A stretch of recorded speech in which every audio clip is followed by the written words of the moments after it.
সাদিয়া, ও সাদিয়া, সাদিয়া, এই যে দেখো আমি আসছি।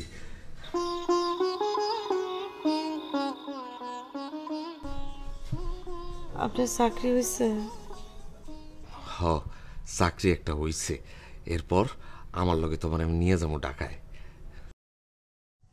শরীর ডাক্তারে খবর দিছিলাম, শরীর ডাক্তার বলছে বৌমারে যত তাড়াতাড়ি সম্ভব হাসপাতালে নিয়ে যাইতে। ওর কি হয়েছে শরীর ডাক্তার বুঝতে পারতেছে না। আরে কেমনে যে কি হয়ে গেল কিছুই বুঝতেছি না। মা হওয়ার আগে এমন একটু হয়, ভয় পাইও না। আর বেশি অসুস্থ হয়েছে তোমারে না দেখে। সেই যে তুমি গেলা আর আসলা 2 মাস পরে বাড়িতে। বাড়ি আসার অবস্থা ছিল না গো চাচি, কি যে একটা সময়ের মধ্যে দিন কাটাইছি। আর এইদিকে কেমনে থাকে মেয়েটা একলা একলা বাড়িতে, পুয়াতি হয়েছে।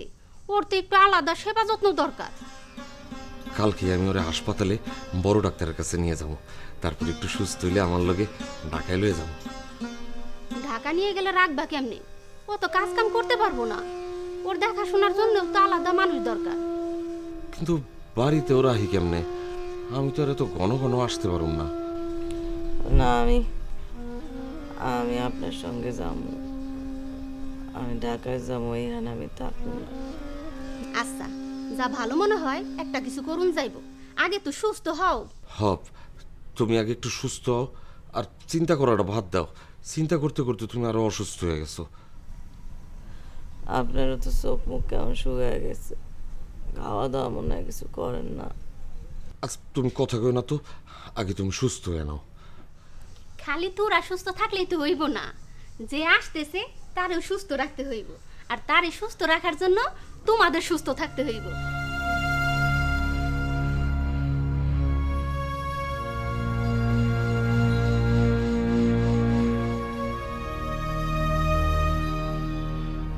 আবার আসবো? হ্যাঁ আসুন, বসুন। রিপোর্টগুলো দেখি।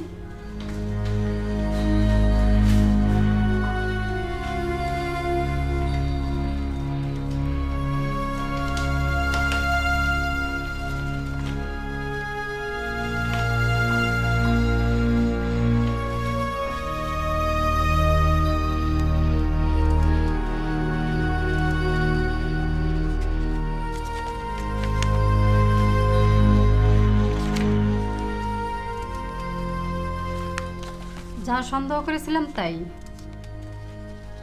তাকে যত দ্রুত সম্ভব ঢাকায় নিয়ে যেতে হবে। কেন বাপ, কি হয়েছে ওর? ওনার পেটে খুব খারাপ ধরনের একটা টিউমার বেরিয়ে উঠছে, তার উপর উনি আবার এখন প্রেগনেন্ট।